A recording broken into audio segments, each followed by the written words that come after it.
నమస్కారం చిక్కోలు హృదయ స్పందన న్యూస్ కి స్వాగతం. నేను సతీష్. ముందుగా వార్తల్లోని వివరాలు చూద్దాం. సర్దార్ గౌతు లచ్చన్న వర్ధంతి సందర్భంగా పలాస నియోజకవర్గ ఎమ్మెల్యే గౌతు శిరీష, శ్రీకాకుళం నియోజకవర్గ ఎమ్మెల్యే గుండు శంకర్లు శ్రీకాకుళంలోని డే అండ్ నైట్ జంక్షన్ వద్ద ఉన్న లచ్చన్న విగ్రహానికి పూలమాలలు వేసి ఘనంగా నివాళులర్పించారు. పలువురు నాయకులు, కార్యకర్తలు, అభిమానులు పెద్ద సంఖ్యలో పాల్గొని లచ్చన్న సేవలను స్మరించుకున్నారు. ఈ కార్యక్రమంలో పలాస ఎమ్మెల్యే మాట్లాడుతూ సర్దార్ గౌతు లచ్చన్న సామాజిక న్యాయం, పేదల అభ్యున్నతి కోసం జీవితాంతం పోరాడిన గొప్ప నాయకుడని కొనియాడారు. ఆయన సేవలు, త్యాగాలు నేటి తరానికి మార్గదర్శకంగా నిలుస్తున్నాయని పేర్కొన్నారు. దేశానికి, ప్రజలకి, సమాజానికి సేవ చేసిన పెద్దల్ని పార్టీలకి, ప్రాంతాలకి, కుల మతాలకి అతీతంగా గౌరవించుకునే సాంప్రదాయం మన రాష్ట్ర ప్రజలది. తాతగారైన సర్దార్ గౌతు లచ్చన్న గారి 20వ వర్ధంతి సందర్భంగా ఈరోజు 2 తెలుగు రాష్ట్రాల్లో ప్రతి ఒక్కరు కూడా ఆయనకి నివాళులు అర్పిస్తున్న ప్రతి ఒక్కరికి కూడా మా కుటుంబం తరపున వారందరికీ ధన్యవాదాలు. ఈరోజు ప్రజానాయకుడికి, రాజకీయ నాయకుడికి ఉన్న తేడాతో పదవులు, అధికారం ఉన్నంత వరకే రాజకీయ నాయకులకి ప్రజల్లోని మన్నన ఉంటుంది. అదే ప్రజానాయకుడికి ఆయన తదనంతరం కూడా ఆయన చేసిన నిస్వార్థంగా చేసిన సేవలకి ప్రజలు గుర్తుంచుకుంటారన్న దానికి ఉదాహరణ ఈరోజు తాతగారికి లభిస్తున్న ఈ ఆదరణే. ముఖ్యంగా గవర్నమెంట్ ఫామ్ అవ్వగానే తాతగారి జయంతిని గవర్నమెంట్ పండుగగా చేయాలనే జీవో ఇచ్చిన కూటమి పెద్దలకి, ముఖ్యంగా నారా చంద్రబాబు నాయుడు గారికి, పవన్ కళ్యాణ్ గారికి, అలాగే నారా లోకేష్ గారికి ఎప్పటికీ ఆయన కుటుంబం రుణపడి ఉంటుంది. వైసీపీ పాలనలోని ఇక్కడున్న ఒక నీచమైన మాజీ పశువుల మంత్రి చేసిన ఇబ్బందులు, వారి కుటుంబానికి, ముఖ్యంగా లచ్చన్న గారికి ఎన్నో మరకలు అంటించాలని, ఆయన స్వతంత్ర సమరయోధుడు కాదని చాలా నీచమైన మాటలతో ముందుకెళ్లారు. ఆ రోజు అధికారానికి భయపడి చాలామంది నోరు మొదపలేదు. అలాంటి టైంలో కూడా ఎవరికి వెరవకుండా మా కుటుంబానికి, నాకు అండగా నిలిచిన శ్రీకాకుళంలో ఉన్న ప్రతి ఒక్క లచ్చన్న గారి అభిమానులకి, తెలుగుదేశం కుటుంబ సభ్యులకి, అలాగే రాష్ట్ర వ్యాప్తంగా ఉన్న ఆయన అభిమానులకి ఎప్పటికీ మేము రుణపడి ఉంటామండి. శ్రీకాకుళం ఎమ్మెల్యే గుండు శంకర్ మాట్లాడుతూ ప్రజల హక్కుల కోసం అహర్నిశలు కృషి చేసిన లచ్చన్న ఆదర్శాలను అనుసరించడం ప్రతి ఒక్కరి బాధ్యత అని ఆయన పేర్కొన్నారు. లచ్చన్న గారి స్ఫూర్తితో ప్రజాసేవలో మరింత నిబద్ధతతో ముందుకు సాగాలని పిలుపునిచ్చారు. కార్యక్రమంలో నగర అధ్యక్షుడు పాండ్రంకి శంకర్, మాదారపు వెంకటేష్, లొట్టి సూరిబాబు, కూటమి నాయకులు తదితరులు పాల్గొన్నారు. బడుగు బలహీన వర్గాల కోసం ఆయన స్వశక్తితో పోరాడి, స్వాతంత్రం కోసం పోరాడి సర్దారుగా పిలువబడ్డారంటే అది గౌతు లచ్చన్న గారి సత్తా. ఇద్దరికి సర్దారు బిరుదు. ఒకటి సర్దార్ వల్లభాయ్ పటేల్ అయితే, 2 మన సర్దార్ గౌతు లచ్చన్న గారు. ఆయన ఆశయాల్ని మనం అందరం ముందుకు తీసుకెళ్ళాలి. ఆయన ఆశయాల్ని మనం అందరం ప్రతి ఒక్కరికి, భావితరాలకు కూడా అందించాలనే ఉద్దేశంతో ఆయన వర్ధంతి కానీ, జయంతి కానీ మనం ఘనంగా జరుపుకుంటున్నాం. ఇది జరుపుకోవడమే కాదు, ఆయన ఏ ఒక వర్గానికి సంబంధించిన వ్యక్తి కాదు. మన ఉత్తరాంధ్రకే కాదు, మన ఆంధ్రాకి, భారతదేశంలోనే అత్యంత ప్రతిభావంతమైనటువంటి నాయకుడిగా ఆయన వెలుగొంది. బడుగు బలహీన వర్గాల కోసం, అలాగే రైతుల కోసం ఆయన అహర్నిశలు కృషి చేసిన మహా వ్యక్తి. శ్రీకాకుళంలో హోమియోపతిక్ వైద్యుల రాష్ట్ర స్థాయి శాస్త్రీయ సదస్సు ఘనంగా నిర్వహించారు.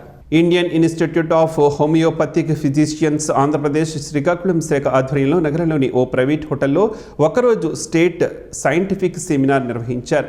ఈ సదస్సులో సీనియర్ హోమియోపతిక్ వైద్యురాలు డాక్టర్ మనీషా సోలంకి పాల్గొని ఆధునిక వైద్య విధానాల చికిత్సలో మార్పులపై అవగాహన కల్పించారు. డాక్టర్ జ్ఞానేంద్ర, డాక్టర్ సుజిత్ తెలగంశెట్టి, విసా ఎస్ దయానిధి వివిధ అంశాలపై ప్రసంగించారు. Professionals that homeopathic medicine has no role in dealing with medical emergencies. So this is a misconception, we all know that. So the objective of my session is, let's explore this myth that homeopathy has no role in management of medical emergencies. It's a myth. We can definitely manage the medical emergencies and definitely manage the common day-to-day medical emergencies. జాతీయ అధ్యక్షుడు doctor KSS Sivamurthy ముఖ్య అతిథిగా పాల్గొని మాట్లాడారు. ఇలాంటి సదస్సులు వైద్యులకు ఎంతో ఉపయోగకరమని తెలిపారు. జాతీయ స్థాయిలో హోమియో వైద్యుల సంఘం ఉండాలి అని చెప్పి ఆయన ఈ హోమియో క్వాలిఫైడ్ డాక్టర్స్ అందరినీ కలిపి ఒక ఆర్గనైజేషన్ స్థాపించారు. ఈ దేశవ్యాప్తంగా 3,75,000 మంది పట్టభద్రులు ఉన్నారు. మన ఆర్గనైజేషన్లో కూడా సుమారు 10,000 మంది లైఫ్ మెంబర్స్గా ఉన్నారు. ఈ జాతీయ కార్యవర్గం ఆధ్వర్యంలో ఈసారి రాష్ట్ర హోమియో వైద్యుల సంఘం ఆధ్వర్యంలో సదస్సు Srikakulam first IIHP Indian institute of homeopathic physicians Srikakulam శాఖ వారు ఈరోజు చాలా ఘనంగా ఈ హానిమాన్ 271వ సంవత్సరం జయంత్యోత్సవాలు ఆ సందర్భంగా ఒక సెమినార్ ప్రోగ్రాం పెట్టారు. దానికి రాష్ట్ర వ్యాప్తంగా 200 మంది వైద్యులు హాజరయ్యారు. ఈ విషయంలో రాష్ట్ర వ్యాప్త హోమియో సంఘాన్ని అలాగే జిల్లా వ్యాప్తంగా ఉన్న హోమియో సంఘాన్ని డాక్టర్ వివేకానంద్ ఆర్గనైజింగ్ సెక్రటరీగా దీనికి ఉన్నారు. చాలా ఘనంగా సెలబ్రేట్ చేశారు. రాష్ట్ర అధ్యక్షుడు డాక్టర్ నరేంద్రనాథ్ మాట్లాడుతూ రాష్ట్ర వ్యాప్తంగా 200 మందికి పైగా వైద్యులు పాల్గొన్నారని తెలిపారు. అంతర్జాతీయ చీఫ్ కోఆర్డినేటర్లు కూడా పాల్గొని చికిత్సా విధానాలపై వివరణ ఇచ్చారు. హోమియో వైద్యాన్ని ప్రజలందరూ సరైన అవగాహన పెంపొందించుకొని ఈ శాస్త్రీయ వైద్యాన్ని ఉపయోగించుకొని ఆరోగ్యవంతులు కావాలని మా మనవి. ఎందుకంటే ఇవాళ రేపు జబ్బులు పెరుగుతున్నాయా, అవగాహన పెరుగుతుందా, వైద్యులు పెరుగుతున్నారా, మందులు పెరుగుతున్నాయా అనే సమస్య సున్నితమైన పరిష్కారం చిన్నపిల్లల దగ్గర నుంచి వృద్ధుల దాకా, ఆడవాళ్ళ దగ్గర నుంచి మగవాళ్ళ దాకా అందరికీ ఉపయోగపడే వైద్య విధానం ఇది. దీన్ని ప్రోత్సహించాలని, దీన్ని వాడుకోవాలని ప్రజలందరికీ మా సంస్థ తరపున మనవి. కార్యక్రమంలో కార్యనిర్వహణ కార్యదర్శి doctor K Vivekananda, doctor PBK Satish, convener S Ravikumar తదితరులు మాట్లాడారు. కార్యక్రమంలో వైద్యులు doctor KRKP Murthy, doctor VK Pankajakshan, doctor DVS Sridhar, doctor Panchireddy Anil Kumar, అధ్యక్షులు doctor Anil Kumar, vice president doctor Shanmukharaju Das తదితరులు హాజరయ్యారు. జ్యోతి ప్రజ్వలనతో ప్రారంభమైన ఈ సదస్సు విజయవంతంగా ముగిసింది. శ్రీకాకుళం జిల్లాలో మనం ఎప్పటి నుంచో పెడదాం అనుకుంటే గత 50-60 సంవత్సరాల నుంచి ఎప్పుడు లేనిది ప్రథమంగా శ్రీకాకుళం జిల్లాలో సైంటిఫిక్ సెషన్ అంటే సైంటిఫిక్ సెమినార్ అనేది పెట్టడం జరిగింది మా స్టేట్ ఆధ్వర్యంలో. ఈ ఏంటి IIHP అంటే Indian institute of homeopathic physicians అనేది ఒక క్వాలిఫైడ్ హోమియోపతిక్ డాక్టర్స్ అండి. ఎవరెవరో వస్తుంటారు, చేస్తుంటారు, ఈ మంది ఇస్తుంటాం, ఆ మంది ఇస్తుంటాం అంటుంటారు. కానీ మనకి ఇది 80 సంవత్సరాల కిందటే మనకి క్వాలిఫైడ్ హోమియోపతిక్ ఫిజిషియన్స్ అనేది ఒక ఇన్స్టిట్యూట్ ఏర్పడింది మనకి ఇండియాలోనే ప్రప్రథమంగా. ఇది గవర్నర్ కానీ లేకపోతే ప్రెసిడెంట్స్ కానీ ప్రైమ్ మినిస్టర్ కానీ గుర్తింపదగినటువంటి అసోసియేషన్ IIHP అసోసియేషన్ ఒకటే. ఇంకా రిమైనింగ్ క్వాలిఫైడ్ ఫిజిషియన్స్ అంటే ఎక్కడ లేదు. IIHP association the only qualified physicians అండి. ఇందులో ఏంటంటే మన శ్రీకాకుళం జిల్లాలో ఎప్పటి నుంచో ఒక సదస్సు ఏర్పాటు చేయాలి.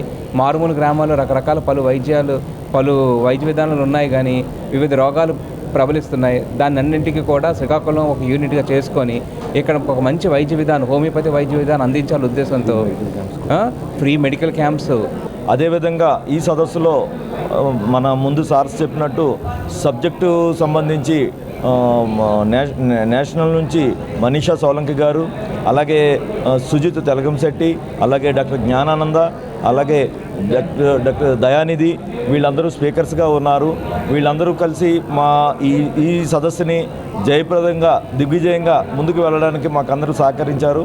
మేము మొట్టమొదటిసారిగా శ్రీకాకుళంలో IIHP one day state seminar maintain చేస్తున్నాము. దీనికి ఫస్ట్ ఆఫ్ ఆల్ అందరికీ మేము థ్యాంక్స్ చెప్తున్నాము. ఈరోజు మా యొక్క సీనియర్ డాక్టర్స్ చెప్పిన విధంగా అన్ని టాపిక్స్ పైన నిష్ణాతులైన వైద్యులు వచ్చి వాళ్ళ తాలూకు అనుభవాలను ఇక్కడ పంచుకుంటున్నారు. ఈ యొక్క ప్రోగ్రామ్ ఈ విధంగా సక్సెస్ అవ్వడానికి కారణం చాలామంది స్టూడెంట్స్ అన్ని జిల్లాల నుంచి రాష్ట్ర వ్యాప్తంగా వచ్చి ఇక్కడ సక్సెస్ చేశారు. ఆంధ్రప్రదేశ్ సీఎం నారా చంద్రబాబు నాయుడు నేతృత్వంలో కూటమి ప్రభుత్వం వ్యవస్థలను దుర్వినియోగం చేస్తూ పౌర హక్కులను హరిస్తోందని మాజీ మంత్రి వైఎస్ఆర్సీపీ నేత ధర్మాన ప్రసాదరావు ఆరోపించారు. ఆదివారం శ్రీకాకుళంలోని తన క్యాంపు కార్యాలయంలో నిర్వహించిన మీడియా సమావేశంలో ఆయన మాట్లాడారు. ప్రతిపక్ష నేతలు కార్యకర్తలపై కక్ష సాధింపు చర్యలు కొనసాగుతున్నాయని, ముఖ్యమంత్రి చంద్రబాబు నాయుడు, ఐటీ మంత్రి నారా లోకేష్ కలిసి రెడ్ బుక్ విధానంతో వేధింపులకు పాల్పడుతున్నారని విమర్శించారు.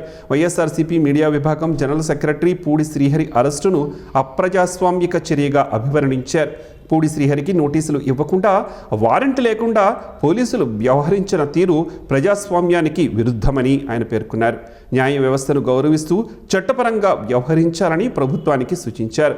2 సంవత్సరాల వ్యవధిలోనే ప్రభుత్వం ప్రజాదరణ కోల్పోయిందని, అక్రమ మైనింగ్, ఇసుక మాఫియా వ్యవస్థల దుర్వినియోగమే కారణమని ధర్మాన ప్రసాదరావు పేర్కొన్నారు. ప్రజాస్వామ్యం నెలకొని కాలం గడుస్తున్న కొలది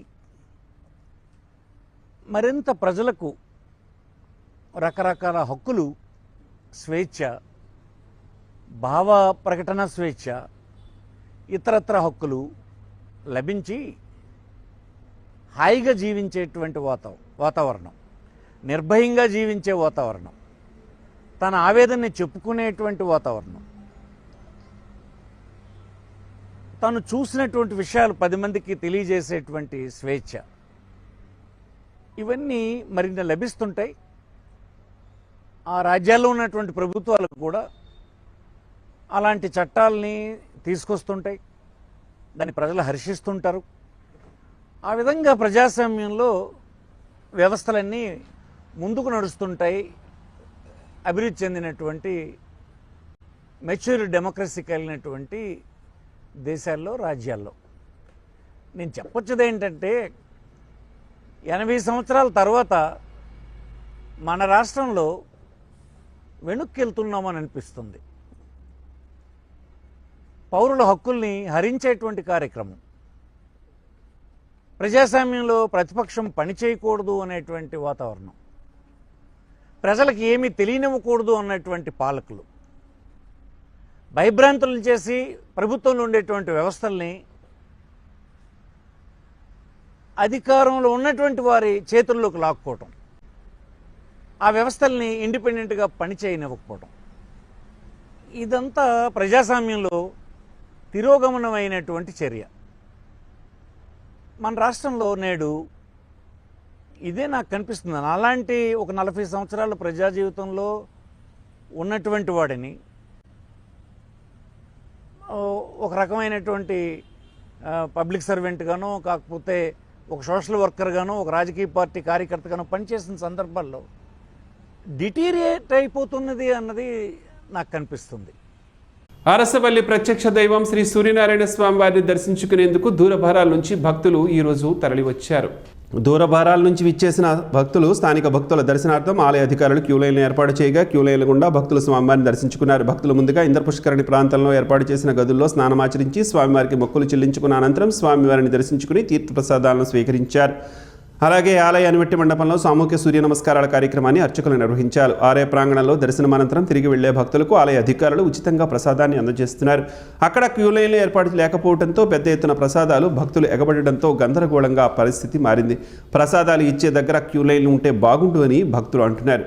ప్రతిరోజు ఆలయ ప్రాంగణంలో జరిగే అన్నప్రసాద వితరణ కార్యక్రమం ఈ రోజు కూడా నిర్వహించారు. ఆలయ ప్రాంగణమంతా భక్తులతో కిటకిటలాడగా భక్తులకు అన్ని ఏర్పాట్లను అధికారులు ఏర్పాటు చేశారు. ఆలయ కార్యనిర్వహణాధికారి కేఎన్బిడి ప్రసాద్ మాట్లాడుతూ భక్తులకు స్వామివారి దర్శనం సులభతరంగా ఉండేందుకు చర్యలు చేపడుతున్నట్లు చెప్పారు. భక్తులకు మరింత సౌకర్యాలను కల్పించేందుకు కృషి చేస్తున్నట్లు పేర్కొన్నారు. ఈరోజు స్వామివారికి వచ్చిన ఆదాయ వివరాలను ఆయన ఒక ప్రకటనలో వెల్లడించారు. శ్రీకాకుళంలో రోడ్ల విస్తీరణ, కాలువల నిర్మాణ పనులకు ఎమ్మెల్యే గుండు శంకర్ శ్రీకారం చుట్టారు. పట్టణాభివృద్ధికి కీలకమైన బలగ నుండి డే అండ్ నైట్ జంక్షన్ వరకు రోడ్డు విస్తరణ పనులకు ఎమ్మెల్యే గుండు శంకర్ ఆదివారం ప్రారంభించారు. పెరుగుతున్న ట్రాఫిక్ సమస్యలను దృష్టిలో ఉంచుకుని ఈ ప్రాజెక్టు చేపట్టినట్లు తెలిపారు. పాదచారులకు ప్రత్యేక మార్గాలు, ట్రాఫిక్ నియంత్రణ కోసం సూచికలు, లైటింగ్ సదుపాయం కల్పించనున్నట్లు అధికారులు తెలిపారు. అదేవిధంగా మురుగునీటి సమస్య పరిష్కారానికి కాలువ నిర్మాణ పనులను కూడా ప్రారంభించారు. ఈ సందర్భంగా ఎమ్మెల్యే మాట్లాడుతూ పట్టణాభివృద్ధిపై ప్రభుత్వం ప్రత్యేక దృష్టి సారిస్తోందని, పనులను త్వరితగతిన పూర్తి చేయాలని అధికారులను ఆదేశించారు. స్థానికులు సహకరించాలని కోరారు. ఈ కార్యక్రమంలో పట్టణ పార్టీ అధ్యక్షులు పాండ్రంగి శంకర్, ఎంఎస్ఎంఈ డైరెక్టర్ విజయరామ్ శంకర్, నాగభూషణం సంతోష్, ప్రతాప్, విశ్వనాథ్, సింహాద్రి నాయుడు, చిట్టి సాయి కిరణ్ తదితరులు పాల్గొన్నారు. శ్రీకాకుళంలో మహిళా రిజర్వేషన్ బిల్లుకు మద్దతుగా బీజేపీ ఆధ్వర్యంలో నిరసన కార్యక్రమం నిర్వహించారు.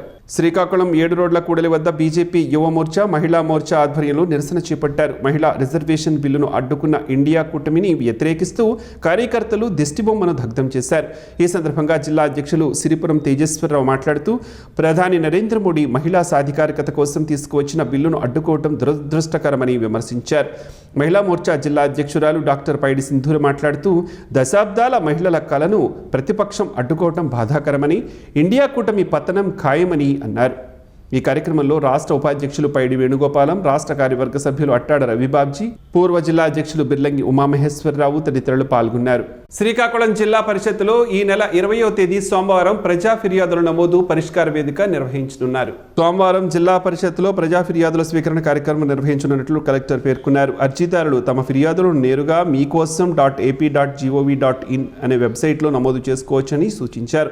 ఫిర్యాదుల స్థితి వివరాల కోసం 1100 టోల్ ఫ్రీ నంబర్కు నంబర్కు కాల్ చేయవచ్చునని చెప్పారు. రెవెన్యూ క్లినిక్లో రెవెన్యూ సంబంధిత అర్జీలు స్వీకరించబడతాయని వెల్లడించారు. ప్రజలు ఈ వేదికను సద్వినియోగం చేసుకోవాలని జిల్లా కలెక్టర్ స్వప్నిల్ దినకర్ పుడెట్కర్ కోరారు. ఆదివారం వప్పంగి గ్రామానికి చెందిన సైనికుడు సింహ సూర్యనారాయణ మరణ వార్త తెలుసుకున్న ఎమ్మెల్యే ఆయన నివాసానికి చేరుకుని పుష్పాంజలి ఘటించారు. దేశ రక్షణ కోసం ప్రాణత్యాగం చేసిన సూర్యనారాయణ సేవలు ఎప్పటికీ మరోలేనివని అన్నారు.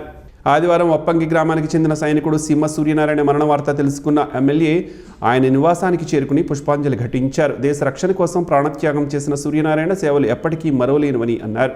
విధి నిర్వహణలో ఆయన చూపిన నిబద్ధత, క్రమశిక్షణ ప్రతి ఒక్కరికి ఆదర్శమని పేర్కొన్నారు. కుటుంబ సభ్యులను పరామర్శించి ధైర్యం చెప్పారు. గ్రామస్తులతో కలిసి సూర్యనారాయణకు కన్నీటి వీడ్కోలు పలికిన ఎమ్మెల్యే అంత్యక్రియల్లో కూడా పాల్గొన్నారు. విశ్వ హిందూ పరిషత్ జై బజరంగ్ దళ్ ఆధ్వర్యాన ఆదివారం రక్తదాన శిబిరం జరిగింది. కార్యక్రమానికి ముఖ్య అతిథిగా ఎస్ఎస్ఆర్ చారిటబుల్ ట్రస్ట్ ఫౌండర్ సూర శ్రీనివాసరావు పాల్గొని రక్తదాన శిబిరాన్ని ప్రారంభించారు. ఈ సందర్భంగా ఆయన మాట్లాడుతూ రక్తదానానికి యువత ముందుకు రావాలని పిలుపునిచ్చారు. రక్తదానంపై ఉన్న అపోహలు తొలగాలని, రక్తదానం చేయడం వలన లాభం తప్ప నష్టం లేదన్నారు. ఈ సందర్భంగా రక్తదానులను అభినందిస్తూ వారికి మెడల్స్ను, ధృవపత్రాల్ని అందజేసి వారి సేవా తత్పరతను కొనియాడారు. ఈ కార్యక్రమంలో విశ్వ హిందూ పరిషత్ జిల్లా అధ్యక్షుడు ఆనందరావు, డాక్టర్ పిజే నాయుడు, సభ్యులు తదితరులు పాల్గొన్నారు. శ్రీకాకుళంలోని జెనిసిస్ స్కూల్ తొలి వార్షికోత్సవం ఉత్సాహంగా నిర్వహించారు. కార్యక్రమానికి ఎమ్మెల్యే గుండుశంకర్ ముఖ్య అతిథిగా హాజరయ్యారు. శ్రీకాకుళం నియోజకవర్గంలోని విశాఖ ఏ కాలనీలోని జెనిసిస్ స్కూల్లో నిర్వహించిన ఈ వేడుకల్లో ఎమ్మెల్యే గుండుశంకర్ మాట్లాడారు. చిన్నారులు చిన్న వయస్సులోనే క్రమశిక్షణ, మంచి అలవాట్లు అలవరుచుకోవాలని సూచించారు. కష్టపడి చదివితేనే లక్ష్యాలు సాధ్యమవుతాయని, గురువుల మార్గదర్శకత్వాన్ని సద్వినియోగం చేసుకోవాలని చెప్పారు. విద్యార్థుల సాంస్కృతిక ప్రదర్శనలు ఆకట్టుకోగా పాఠశాల యాజమాన్యం, ఉపాధ్యాయులు, తల్లిదండ్రులు పెద్ద సంఖ్యలో పాల్గొన్నారు. శ్రీకాకుళం రూరల్లో కూటమి పార్టీల నాయకులు పల్లె పండుగ విజయంపై స్పందించారు. జిల్లా తెలుగుదేశం పార్టీ కార్యాలయంలో నిర్వహించిన పత్రికా సమావేశంలో జనసేన మండలి అధ్యక్షులు టీకేఆర్ మాట్లాడుతూ పల్లె పండుగ ద్వారా గ్రామాల్లో రోడ్ల అభివృద్ధి చెంది ప్రజలు సంతోషంగా ఉన్నారని తెలిపారు. కార్యక్రమంపై ప్రతిపక్షాల విమర్శలు చేయడం అప్రజాస్వామికమని, సిగ్గుచేటని అన్నారు. తెలుగుదేశం మండల అధ్యక్షులు మోకళ్ల శ్రీనివాసరావు మాట్లాడుతూ సీఎం నారా చంద్రబాబు నాయుడు, ఉప ముఖ్యమంత్రి పవన్ కళ్యాణ్, బీజేపీ కలిసి అభివృద్ధి కోసం పనిచేస్తున్నాయని, దీనిని చూసి వైసీపీ అసహనం వ్యక్తం చేస్తోందని అన్నారు. శ్రీకాకుళం ఎమ్మెల్యే గుండుశంకర్ ఆధ్వర్యంలో అభివృద్ధి కార్యక్రమాలు జరుగుతున్నాయని తెలిపారు. అరసవల్లిలో మ్యాక్స్ ఫిట్ జిమ్ వార్షికోత్సవం ఘనంగా జరిగింది. 2వ వార్షికోత్సవం సందర్భంగా నిర్వహించిన రక్తదాన శిబిరాన్ని ఎమ్మెల్యే గుండుశంకర్ ప్రారంభించారు. ప్రతి ఒక్కరూ వ్యాయామానికి సమయం కేటాయించాలని సూచించారు. కార్యక్రమంలో స్థానిక నాయకులు ఉంగటి రమణ, పొన్నాడ రవికుమార్, లైన్ సింధూర, నటుకుల మోహన్, ఎస్ఐ బలివాడ గణేష్ తదితరులు పాల్గొన్నారు. శ్రీకాకుళం జిల్లా ఇచ్చాపురంలో అగ్నిమాపక వారోత్సవాల సందర్భంగా అవగాహన కార్యక్రమాలు నిర్వహించారు. అగ్నిమాపక కేంద్ర ఆధ్వర్యంలో government hospital, Mahalakshmi hospital, Vasanthi హాస్పిటల్లో అగ్ని ప్రమాదాల నివారణపై ప్రత్యేక అవగాహన కార్యక్రమాలు చేపట్టారు. ఈ సందర్భంగా అగ్ని ప్రమాదాలు సంభవించినప్పుడు తీసుకోవాల్సిన జాగ్రత్తలు, గ్యాస్ లీకేజీ, విద్యుత్ షార్ట్ సర్క్యూట్ వంటి ప్రమాదాల నివారణపై వివరించారు. అదేవిధంగా ఆసుపత్రుల ప్రాంగణాల్లో స్టిక్కర్లు అంటించి సిబ్బంది రోగులకు అవగాహన కల్పించారు. కార్యక్రమంలో ఇన్ఛార్జి ఎస్ఎఫ్ఓ కాశీనాథ్ సిబ్బంది పాల్గొన్నారు. బొప్పాయి పండు ఆరోగ్యానికి మంచిది, అయితే బొప్పాయి పండు గుజ్జును శరీరానికి రాసుకుంటే మంచి ఫలితాలు ఉంటాయని ఆరోగ్య నిపుణులు అంటున్నారు. ఆ వివరాలు ఏమిటో ఈరోజు ప్రసారమయ్యే ఆరోగ్యమే మహాభాగ్యంలో తెలుసుకుందాం.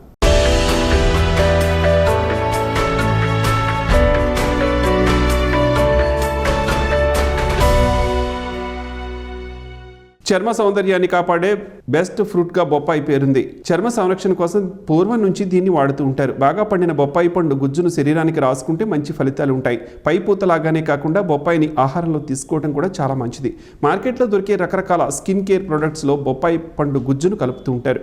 అధునాతన ఉత్పత్తుల కంటే కూడా ఒక్కొక్కసారి సహజమైన పద్ధతులను అనుసరించడం చాలా మంచిది. చాలా మంది చర్మాన్ని తాజాగా, కాంతివంతంగా ఉంచుకోవడానికి ఇప్పుడు నేచురల్ ప్రొడక్ట్స్ను ఉపయోగిస్తూ ఉంటారు.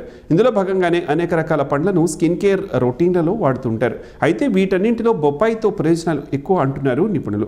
బొప్పాయి పండులో పోషకాలు పుష్కలంగా లభిస్తాయి. ఇందులో విటమిన్ ఏ, సి, ఈ, కే, జింక్, కాల్షియం ఉంటాయి. రోజు కొన్ని బొప్పాయి ముక్కలను స్నాక్స్లా తీసుకుంటే చర్మం కాంతివంతంగా మారుతుంది. మొటిమలతో బాధపడుతున్న వారు బొప్పాయి తినడం చాలా మంచిది. దీనిని ఆహారంలో తీసుకోవడంతో పాటు నేచురల్ ఫేషియల్గా కూడా వాడుకోవచ్చు. బొప్పాయి గొప్ప ఎక్సోఫ్లోటింగ్ ఏజెంట్. ఇందులో ఉండే పెపెయిన్ అనే ఎంజైమ్ చర్మం నుంచి మృత కణాలను తొలగిస్తుంది. ఇలా మృత కణాలు తొలగిస్తే చర్మం వెంటనే కొత్త కణాలను పునరుద్ధరిస్తుంది. ఈ పండులో యాంటీ ఆక్సిడెంట్లు అధికంగా ఉంటాయి. వృద్ధాప్య ముడతలు లేకుండా బొప్పాయి సహకరిస్తుంది. చర్మం నిస్తేజం కాకుండా కాపాడుతుంది. అలాగే ఇందులో విటమిన్ సి చర్మం ప్రకాశవంతంగా మారడానికి, మచ్చలను తగ్గించడానికి సహకరిస్తుంది. రోజు ఎక్కువగా మేకప్ వేసుకుంటూ ఉంటే, వివిధ రకాల కాస్మెటిక్స్ వాడుతూ ఉంటూ బొప్పాయిని స్క్రబ్గా వాడటం మొదలుపెట్టండి. మేకప్ తొలగించాక బొప్పాయి గుజ్జుతో మర్దన చేసుకుంటూ ఉండాలి. మంచి ఫలితాలు వస్తాయి. చర్మం నిస్తేజంగా కాకుండా కాపాడుతుంది. బొప్పాయితో చాలా రకాల ఫేషియల్స్ కూడా చేసుకోవచ్చు. మెత్తగా పండిన బొప్పాయి గుజ్జుతో ముఖాన్ని సున్నితంగా చేతివేళ్లతో కాసేపు మర్దన చేసుకోండి. తర్వాత కడిగేయండి. దీనివల్ల ముఖంపై మొటిమలు, మచ్చలు తగ్గుతాయి. అలాగే బొప్పాయి గుజ్జులో కాస్త పంచదార కలిపి ముఖాన్ని మర్దన చేసుకోవాలి. ఇది స్క్రబ్లా పనిచేస్తుంది. మృతకణాలను తొలగిస్తుంది. ఇలా వారానికి 2 లేదా 3 సార్లు చేస్తూ ఉంటే ఎండ కారణంగా టూన్ అయిన ఫేస్ కాంతివంతంగా మారుతుంది. బొప్పాయి గుజ్జుకు తేనె కలిపి రాసుకుంటే చర్మంలో తేమ కూడా తగ్గకుండా పొడి బారకుండా కాపాడుతుంది. బొప్పాయి గుజ్జును జుట్టుకు కూడా పెట్టుకోవచ్చు. దీనివల్ల వెంట్రుకలు మెరుపుతో నిగారిస్తాయి.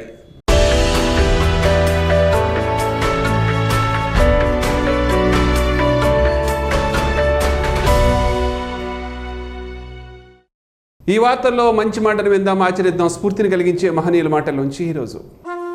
జీవనం గమనం గమ్యం. ఋషి చింతన. చేప ఎరను ఆరాధిస్తుంది, మనస్సు తప్పునే ఆరాధిస్తుంది. ఈ సృష్టి మాత్రం ఎప్పుడూ తన గమ్యం తప్పలేదు, తప్పదు. మనిషే జన్మ జన్మలుగా గమ్యము తప్పి మరలా మరలా జన్మకు వస్తున్నాడు. ఓం శ్రీ గాయత్ర్యై నమః. ఈ వార్తలు ఇంతటితో సమాప్తం. చూస్తూనే ఉండండి స్పందన న్యూస్, మీ మాటే మా బాట. స్పందన టీవీ ప్రేక్షకుల కోసం స్పందన న్యూస్ని యూట్యూబ్లో అందుబాటులో ఉంచడమైంది. STV స్పేస్ స్పందన అని టైప్ చేసి మీకు అనుకూలమైన సమయాల్లో న్యూస్ని వీక్షించవచ్చు.